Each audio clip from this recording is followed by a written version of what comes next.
Hey everyone, for this video, I'll show you how to delete reposts on your TikTok account. With this tutorial, you will be able to find the recent reposts you've made and remove them. The first step is going to TikTok.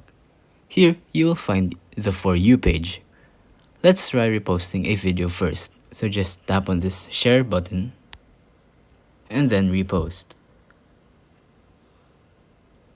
As you can see, I reposted it. Now, how do you remove your reposts? Well, it's very simple. Just tap on the share button again, and you can see remove repost, and it's no longer there. But how do you remove a repost that you've reposted maybe a day or two or more ago? Just go to settings and scroll down to watch history. And in the watch history, you can find all the recent TikToks you've watched. Just look for the reposted one and then remove the repost from the previous step. It's that simple. If you think this video was helpful, please consider liking, subscribing, and hitting the notification bell. If you have any questions, feel free to comment down below.